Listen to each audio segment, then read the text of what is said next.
qui l'a inventé. Enfin, Ouais. un peu de notre invention. Bon, oui, t'avais eu l'idée aussi, je crois. Enfin, je sais plus qui ça vient, mais de l'une de nous deux. On va parler dans cette vidéo de saga où on voit les personnages vieillir et grandir avec nous. Donc vraiment dans le sens vieillir, où on les voit évoluer, mais pas seulement Psychologiquement. évoluer psychologiquement, exactement. Donc on vous parlera de 2 séries à la fin qui pour nous, on aurait bien les mettre dedans, mais ils évoluent pas assez niveau âge. Voilà, ça, ils évoluent un peu, genre 2-3 ans à tout péter, mais Mais pas assez. pas assez. Par rapport aux autres, en tout cas, pas assez. Si on a l'air un peu déprimé par rapport à d'habitude, ne soyez pas surprise, c'est juste qu'on a encore eu un problème de micro, mais on a peut-être réussi à trouver pourquoi. Donc ça arrivera peut-être plus, on croise les doigts, on touche du bois. On avait filmé 2 vidéos et en fait on a eu la chance parce qu'on filmait une 3e vidéo. Ouais. Si c'est une chance quand même. On a eu de la chance, mais c'était encore une merde quoi. C'était encore une merde parce que j'ai oublié d'appuyer sur le bouton enregistrer et du coup ça s'est éteint et on s'est dit pourquoi ça s'est éteint et du coup on a regardé les autres et il n'y avait pas le son. Et donc cette 3e vidéo, même si j'avais appuyé sur le bouton, il n'y aurait pas eu le son. Voilà, donc on aurait dû tout retourner, donc on a de la chance dans notre malheur, dans le sens où ça nous a coupé la moitié de la vidéo au lieu de nous couper à la fin, voilà. Et de le découvrir un autre jour. Donc, par contre, du coup, ça explique le manque de qualité sonore, parce qu'on en a marre de ce micro, on va dire. On pense que c'est parce que le micro était branché et que la caméra était aussi branchée au secteur, et que du coup, bah ça...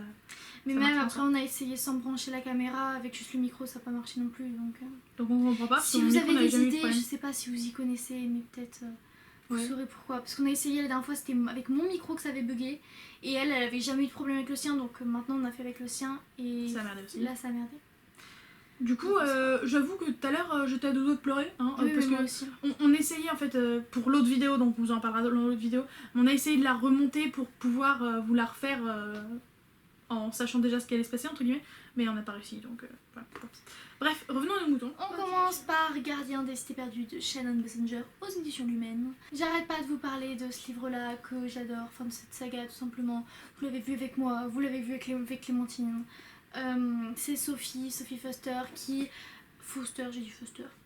qui apprend au final qu'elle est pas humaine, que c'est une elfe et du coup elle va habiter avec les elfes. Ce qui explique pourquoi elle arrivait à lire dans les pensées des gens, accessoirement. Voilà, elle a plein de pouvoirs de toute façon. Et donc, elle évolue au fur et à mesure, elle a 12 ans au début et elle avance pas énormément. Donc il y a 8 livres pour le moment, il y aura encore 2-3 livres peut-être, 2 livres je pense. Et donc elle évolue de 3-4 ans au total, mais on vieillit quand même bien avec elle parce qu'elle mûrit et elle devient totalement badass à la fin. Oui. Et c'est vraiment une saga exceptionnelle. Il y a ça aussi qu'on a pris en compte, c'est-à-dire que si t'évolues de 4 ans de tes 18 à 22 ans, ça sera moins impressionnant et moins visible que si t'évolues de tes 12 à 16 ans. Ouais.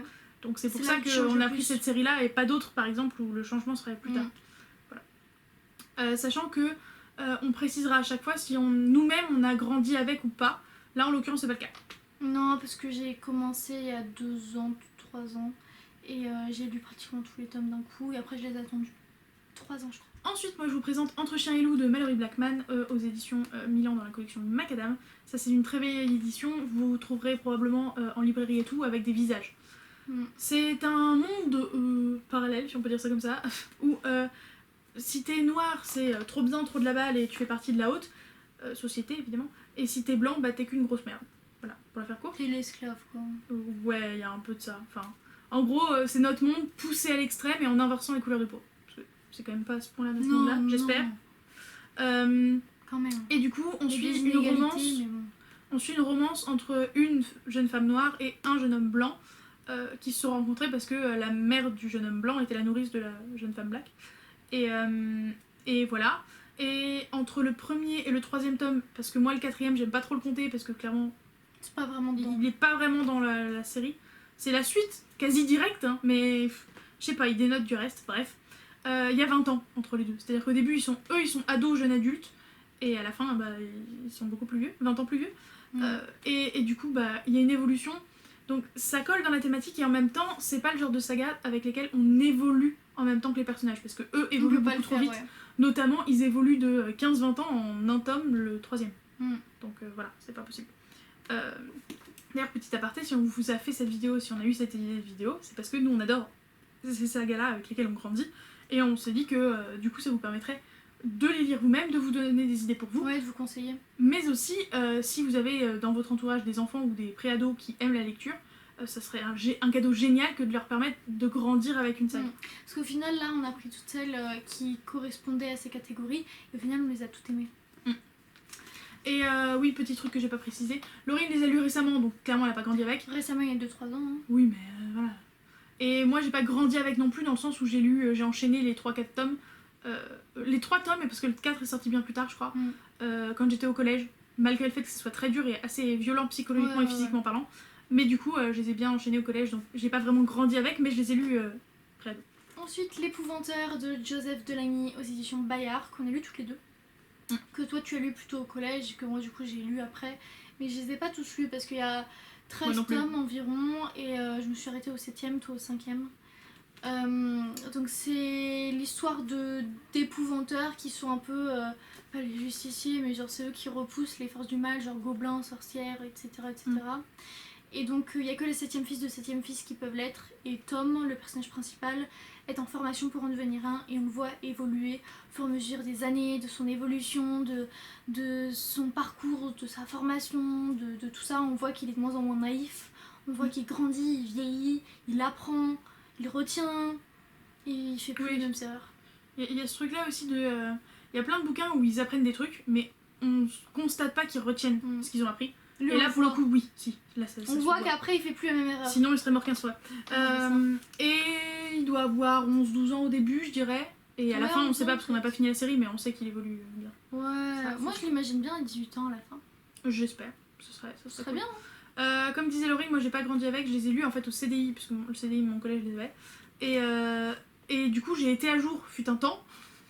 Genre quand le 5ème tome est sorti, parce que moi, mon CDI n'allait pas plus loin, donc j'ai supposé que il y en avait pas plus de sorties. Et du coup, je me suis arrêtée là, donc il devait pas y avoir un gros cliffhanger à la fin du tome 5 où j'ai dû m'en contenter. Et du coup, j'ai jamais lu plus loin à cause de ça. Ouais, non, c'est vrai, très tard. Et du coup, je m'étais re-hypée pour les relire, sauf que j'étais allée trop lentement. Tu t'es arrêtée au 2ème. Il y a des spoilers au moins pour vous, qui me font plein de vues d'ailleurs, mais j'ai pas lu le 3ème. Ensuite, je vous présente L'élu de mon cœur, la saga avec laquelle j'ai grandi. Oui, L'élu de mon cœur. Excuse-moi. J'ai vraiment grandi avec cette saga, j'ai commencé à la lire. Je sais pas quel âge j'avais. 12-13 ans, je pense. 12-13 ans, et j'ai dû la lire jusqu'au lycée, jusqu'à la sortie du dernier tome. Faudrait que je regarde la date de sortie. Si c'est moi qui monte, vous saurez que c'est moi qui monte, parce que je vais mettre l'année de sortie du dernier tome, parce que je sais que je l'ai lu à sa sortie, donc voilà, je pourrais vous dire. Mais je pense que sur celui-là, j'avais genre 12 ans quand j'ai commencé. Donc Boy Pendragon, là c'est le tome 2, parce que j'ai pas trouvé le premier tome. Donc là c'est La Cité perdue de Phare, c'est de DJ Mike Hale, et c'est aux éditions du Rocher Jeunesse. Je sais pas si c'est trouvable encore de nos jours, clairement. Moi j'aimerais bien, parce que j'aimerais bien l'acheter pour moi, tout simplement, parce que c'est mon frère, comme toutes les séries de mon enfance presque, une bonne partie en tout cas. Et on va suivre le bon vieux Bobby Pendragon, hein, n'est-ce pas, qui est un collégien qui est en 4ème je crois, à qui tout réussit dans sa vie. Il est sur le point d'avoir une petite copine, d'ailleurs le début est hilarant. Il est sur le point d'avoir une copine, il a une famille normale, il a une petite sœur casse-couille, enfin bref, tout va bien. Il a un oncle qui lui fait faire des trucs de malade, de la plongée, du saut en parachute, bref, vous avez l'idée. Et un jour, cet oncle va débarquer en mode Bobby, j'ai besoin de ton aide, viens m'aider. En mode ouais, mais j'allais rouler un patin à la meuf de mes rêves là. Je me souviens un peu de tout ça. Ah non, mais c'est tellement bien ce début. Mais comme c'est son oncle qui lui a toujours fait faire des trucs de malade depuis qu'il est tout petit. Puis il adore. Et qu'il adore surtout, il se dit bon, allez, je vais le suivre. Et donc il l'embarque à moto sur une autre planète, quasi littéralement. Il traverse un portail et il se retrouve sur une espèce de monde médiéval avec des ours. Des ours chiens énormes et une planète sur laquelle il y a 3 soleils. Bref. Et donc il va découvrir qu'il est un voyageur. Et que, en gros, en prenant ces différents portails, il existe 10 territoires. Ils appellent ça des territoires, pas des planètes, mais pour vous faire vous parler, pour vous compreniez mieux. Et sur chaque territoire, il y a des particularités, des personnes spéciales. Enfin voilà, il y a un territoire où il n'y a pas de terre ferme, il n'y a que de l'eau tout le temps, donc ils sont sur des sortes d'îles flottantes un petit peu. Ça, c'est sur un autre livre, non? C'est celui-là. Ouais. Le premier tome, c'est plus un côté médiéval. Le 3ème... non, le 3ème, c'est spoilant, donc je peux pas vous dire. Bref, vous avez l'idée. Et j'ai juste grandi avec cette saga, c'est la saga de ma vie. Et il passe de quel âge à quel âge? Et à la fin, il a 19 ans, je crois. Oh. 18-19 ans. Il a franchement une grosse évolution. Hein. Il y a beaucoup de livres aussi. Il y en a 10. C'est une série de 10 tomes. Donc c'est une grosse série, mais je crois que par tome, il n'y a pas tant de pages que ça, en tout cas pas les premiers. Ouais, voilà, 340 classique. Donc clairement, C'est le fait de se plonger tout le temps dans des univers différents qui m'avait captivé et que j'ai adoré. Et les univers peuvent être reliés entre eux des fois. Tu spoil? Non. Ensuite, Le Pays des Contes qu'on a lu toutes les deux, qu'on a adoré, de Chris Colfer aux éditions Michel Lafon, il me semble. Oui. Déjà, bon, j'en parle à chaque fois, mais qu'est-ce qu'il est beau. Et puis j'adore le fait qu'il soit carré, enfin presque carré. Ouais, c'est très stylé. Je trouve ça... Et puis il y a des petites illustrations au début de chaque chapitre. Bref, on commence avec deux jumeaux, Alex et Connor, qui sont âgés de 12 ans, je dirais. Ouais, 12 ans, ouais. Ils viennent d'avoir 12 ans, c'est leur anniversaire, il me semble, au début. Je crois. Et du coup, ils sont plongés dans le livre de contes d'enfants de leur grand-mère, qui n'arrêtait pas de leur lire, blablabla. Et ils doivent faire une quête et une recherche pour pouvoir Attends, elle a pas été très claire. Ils plongent vraiment dans le livre. Oui. Ils sont vraiment propulsés dans le pays des contes. Et donc, il y a une quête qui se déroule pour pouvoir rentrer chez eux. Et ils rencontrent du coup plein de personnages, des contes, etc. On connaît bien. Donc là, il y a une évolution de dingue, tellement de dingue qu'au final, ils sont grands-parents. C'est une évolution de dingue. Plutôt pas mal. Mais après, l'évolution... C'est d'un an en un an. Voilà, c'est ça. Ça reste une évolution pas si rapide que ça. C'est juste dans le dernier tome, au tout début, on suit Connor quand il est un grand-père en fait. Enfin, de l'âge de grand-père. Je sais même plus s'il a des petits enfants ou pas. Du coup, en fait, il se remémore et du coup, ça y est, on a un an après le tome précédent. Donc on avance peut-être de 5 à 6 ans. Ouais. Donc, Si on retire le côté grands-parents, ouais, je crois. Ouais, on avance de 5-6 ans, donc on avance quand même pas mal. Et Mhm. ils évoluent et on comprend, ils ont des objectifs différents. On voit qu'ils évoluent, ils veulent plus les mêmes choses. Ouais, ça franchement, c'est super intéressant. L'amour aussi, ça évolue. Au début, ils sont vraiment gamins, puis ça finit par les intéresser l'un et l'autre, etc. Alors qu'au début, c'était Parle avec frère. Donc ouais, vraiment, c'est Il y a de la t'évolues bonne avec évolution. eux. Et puis t'as même les amours qui marchent pas, comme dans la vraie vie. Il y en a eu un. Et donc ouais, vraiment, t'évolues avec eux. Et donc c'est une saga qui est trop bien, même pour les enfants, pour les pré-ados, pour les ados, pour les adultes. C'est vraiment une saga qu'on conseille vivement parce qu'elle est extra. Et qu'on préfère en grand format parce qu'elle est trop belle. Oui. Autre saga de mon enfance, et là pour le coup, j'ai pas grandi avec parce que je l'ai bouffé enfant. Oui, j'ai mangé ça enfant. Je vous jure, c'est vrai. Et je l'ai lu plusieurs fois enfant. Non, elle est folle amoureuse. C'est un peu particulier cette saga parce qu'on grandit pas vraiment avec les personnages. J'ai triché. Spoiler. En fait, on a toujours des personnages principaux d'à peu près le même âge. Je dirais de 8 à 12 ans. Ouais, de 8 à 13-14 plutôt. Mais du coup, quand les personnages deviennent trop vieux, on prend des plus jeunes. Donc c'est-à-dire que, par exemple, pour ceux qui auraient vu les films et pas lu les livres, dans le deuxième livre / premier film, on a les 4 Pevensie, ok ? Il y a Suzanne et Peter, qui sont les deux aînés. Ils sont pas dans le 5e film, enfin dans le 3e film. Faut que je fasse la gymnastique. Dans le 3e film et dans le 4e film. Il y a un 4e film ? Je sais plus. Non, je crois pas. Bref, peu importe. Ils sont pas après, parce qu'ils ont trop grandi, en fait. Et leur frère ou leur sœur parlent d'eux encore. Donc en fait, on voit qu'ils sont plus là parce qu'ils sont trop vieux. Je sais pas si je suis très claire dans mon propos. Oui, et pareil, Edmund et Lucy vont plus pouvoir venir à un moment et vont être remplacés par le cousin Eustache, avec lequel ils ont déjà fait une aventure, qui va y aller avec Jill, une pote à lui, enfin bref, pas vraiment une pote, mais peu importe. Et ils vont plus pouvoir y aller à leur tour après, je crois. Enfin bref. Ouais, donc ça se passe. En gros, c'est plus par tranche d'âge. Ils vivent des aventures et après bye bye. Hein. C'est ça. En fait, une fois qu'ils sont trop vieux, ils peuvent plus aller à la dernière, pour la faire très courte. Voilà. C'est trop triste. Et du coup, on les voit quand même évoluer. Pas vraiment quand on les derniers. Mais Mais tu me raconteras. bref, du coup, on évolue avec. Et en même temps, on n'évolue pas vraiment avec. Vous voyez pourquoi c'était un peu de la triche ? Ouais, ça je savais pas, sinon je l'aurais dit. Parce que même pour ceux qui ont juste vu les films, dans le 3e, 2e, 3e. Dans le 3e, quand il n'y a pas les deux grands, on les voit quand même dans le film. Ils trouvent un moyen de les caser quand même. Alors très brièvement, hein, c'est une scène ou deux, mais ils les casent quand même et du coup on voit quand même leur évolution. Et d'ailleurs, j'estime que c'est peut-être un spoiler, mais que je m'en fous parce que cette série est sortie plus belle du reste. Oui, non, Suzanne devient une connasse. Voilà, vous le saurez, ouais. Elle évolue en grosse pétasse. Et puis, je dois vous dire ce que c'est ? C'est une édition spéciale, il y en a peut-être qui connaissaient pas l'édition, je sais pas. C'est Harry Potter. Voilà, ça c'est la version Gryffondor. Donc Harry Potter, pas besoin de vous faire le speech vraiment. Non. Mais on voit à quel point il grandit, on grandit avec eux. Donc Clémentine, t'as dû grandir avec lui, non? Moins parce qu'en fait, comme il y avait les films, enfin. Ouais. Moi j'ai grandi Oui, avec les films. Bah oui, c'est ça, moi aussi. Ouais, on a grandi avec les films en fait. En fait, j'ai eu ma transition. Oui, je parle comme des gens qui font leur transition. Voilà, voilà. J'ai eu ma transition autour du 4, c'est-à-dire que j'ai vu du film 1 au 4 avant de le lire, et le 5, je l'ai lu avant de l'avoir vu. Du coup, ouais. oui et non, tu vois, j'ai pas. Moi j'ai grandi avec. Mais... J'ai essayé de finir le 7 avant cette partie 2 qui sorte et j'ai pas réussi. Donc j'ai jamais réussi à les lire avant les films. Jamais. Donc sinon, oui, j'ai grandi avec, mais en fait j'ai grandi décalé par rapport au personnage principal, donc c'est pas vraiment l'objectif de base de notre vidéo. Nous on vous parle vraiment de quand on a grandi avec en même temps que l'âge du personnage. Mais ouais, c'est pour ça qu'avec Bobby Pendragon ça marchait avec moi, mais pas... Harry Potter, genre, il grandit, il évolue tellement, c'est trop bien, genre. Est-ce qu'on a besoin de vous dire Harry Potter, quoi? Juste, on le met dans cette catégorie, quoi. Et enfin, dernière petite série qu'on va vous présenter avant les mentions honorables, ce sont les Carnets de cerises de Joris Chamblin et Audrey Néret. Qui sont à moi. Qui sont à elle, mais peu importe.